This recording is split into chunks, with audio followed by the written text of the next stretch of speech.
It seems as though resolution is coming.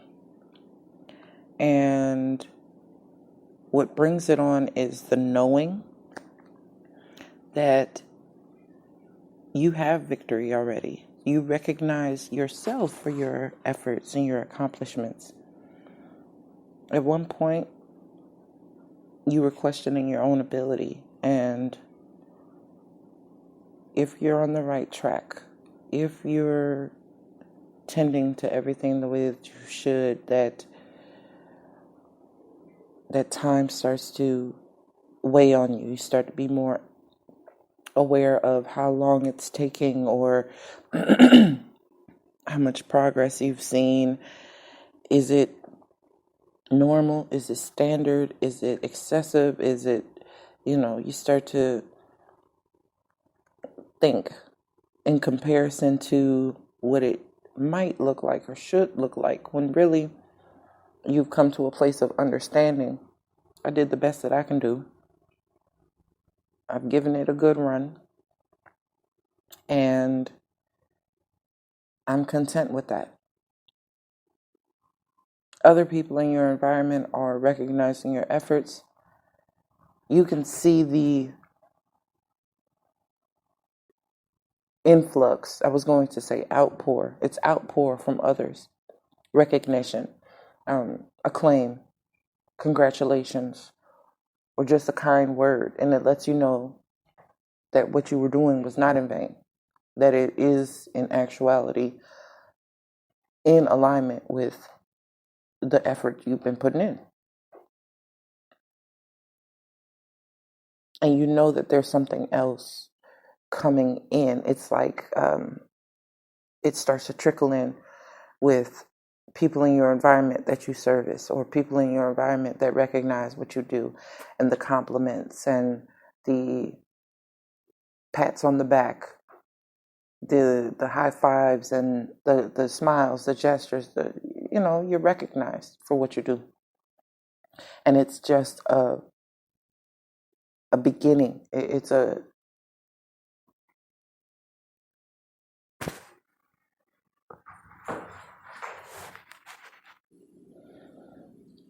so in essence, you've walked away from the kitchen, no longer trying to watch water boil. Getting back to the basics in a way. Back to the vigor, back to the initiative, back to the expectation of yourself. It's as if, you're running this race, and once you get so far, or you're doing so well, you want to hear the cheers, you want to hear the applause, you want to hear them rooting your name, and waiting for it. It's not coming in the way that you assumed. It's not coming in with the same vigor and severity that you're giving. All this effort, all this time, these acts of grandeur. And it's like, okay, well, let me recede a bit. Let me pace myself. You've reached a certain level in your career, in your personal pursuits. And it's like, let me take a step back, because somewhere along the way I was too focused on what it would give back to me. So you're taking all that you have had up until this point, and now it's placing the expectation on you, on yourself. Where do I want to go with this? Not where can I go with this that will get me noticed, but more so, where can I go that feels right, that I don't have to question, I don't have to assume. I don't have to wonder what is for me. I don't have to wonder if people will be in agreement with what I'm doing. Um, what do I expect of myself? Not what do the people want to see? What do the people need? It's what do I want to give? What do I want to experience? What do I want to put myself into? That's effortless, that I don't have to toil with. Okay. So it's like going from performing to doing it as a hobby, or offering your services to the world at large to recede to a select clientele, to make it more specialized, to make it more uh, in demand than a surplus of supply. And this is where the magic happens. This is where it gets kicked up a notch, because you start to experience just that receding that's happening on a spirit level, on an intellectual level, on a happiness level. You're no longer using the same barometer to measure fulfillment that was once used. Before, it was an ego stroke. It was a notoriety. It was a instant gratification, a like, a share, a comment. Now, or, someone seeing your work and, oh, that's great, and it started to taper off. So the momentum slowed, and that's what got you to questioning, should I continue with this? Am I doing enough? How can I change it? What would they like? What would make it better? And it wasn't about that. Going back to the bare bones of the situation. And it could have taken you, you could have been very strong and going strong for a 6-month period. But in that 7th month, it was like, okay, is this it? Is this all there is? Is this what I can expect? Like I said, it plateaued at a certain point, because what you were doing, it was working. But it had a cap. It had a limit, because it was a formula versus naturally evolving. It had a specific formula which gives you a specific answer. It wasn't infinite. It was quite finite. So with taking a step back and saying, okay, I have this infinite ability, but I also have the capacity to have a very infinite ego. This could go to my head and it could just control everything that I do in the manner in which I do it.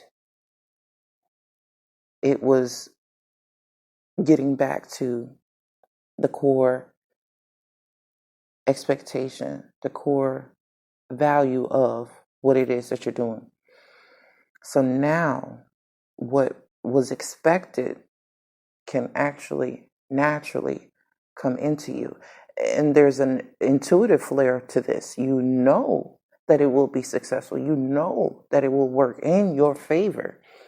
But in the manner that it works, you're not governing. You're not in control of.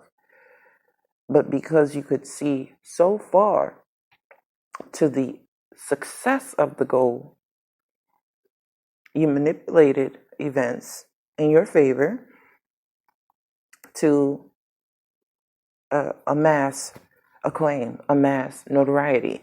If I do this, it'll be appealing. If I do that, it'll charm those it needs to charm. And success is imminent. I've seen the end. I've seen the goal being accomplished. But how you get there, that's what's not adding up, because you're using the wrong measurement. So this, going back to the basics, you see,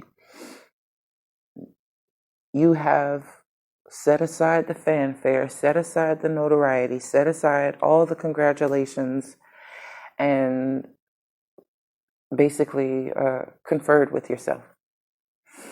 This is what I want. This is what I do. This is what I have. And you've stripped yourself to a place of vulnerability to be able to receive information that strengthens you, that adds value, things that may have been previously overlooked or not utilized to their fullness. You do have the tools, but it was the manner you used them or did not use them for what they were worth. Instead, the platform or the strategy you were using minimized and put that plateau in place, put that cap in place, because it was the wrong modality. It was the not wrong. It was a limited modality. All of these social media platforms and forms of advertisement, they have algorithms. So say the algorithm of the specific platform you're using hinders your outreach, your productivity starts to dwindle or starts to depend on your visibility to others. But at this point, having taken the ego out of it, your visibility isn't of importance anymore. It's not about who can see me, who can hear me. It's about what I love to do and how I love to do it. So this is where the star comes in. And this is very, very appropriate. Yesterday, I kept getting a word, and I was like, wait, that's not a word, that's a name. Aldebaran. It is a star. It's considered the bullseye, a star of enlightenment, because it's actually within the constellation of Taurus. So, having this star card pop up for the reading today, it's right on time. Omitting what isn't necessary, the outside attention, the outside influence, the outside suggestion box, so to speak, you can get the messages that really matter, that really are actually impactful to the goal at large. The end result of that goal has already been delivered. You've already seen it, you already sense it, you already taste it. That's why you know what you're doing is meant to be done. And it brings a form of peace and a form of balance, because you can return back to the basics. Why you fell in love with this thing, why you desire this, why it's important. Whatever it may be, a romantic relationship, a job, a passion, a hobby, an art form. Taking out the added rigmarole, the cyclical. It's like if you've ever seen a movie and there's kids playing and laughter, you can tell it's a recorded laughter that you've heard in many other instances. It's like, okay, somebody recorded this laugh and now they've used it in 10 movies. And you know it's not natural. You know it's not original. Once you start to see how things are really interacting around you, you see them very cyclical, you see them very coerced, you see them very scheduled, very robotic in nature, and you're in a spiritual race, you're in a spiritual path, you're in a spiritual vehicle. So you have two options: to keep seeking the fanfare, and it'll lead to depression, it will lead to anxiety, it will lead to critiquing of your own ability and your own desires. Or you can take the road less traveled, because it's better this way.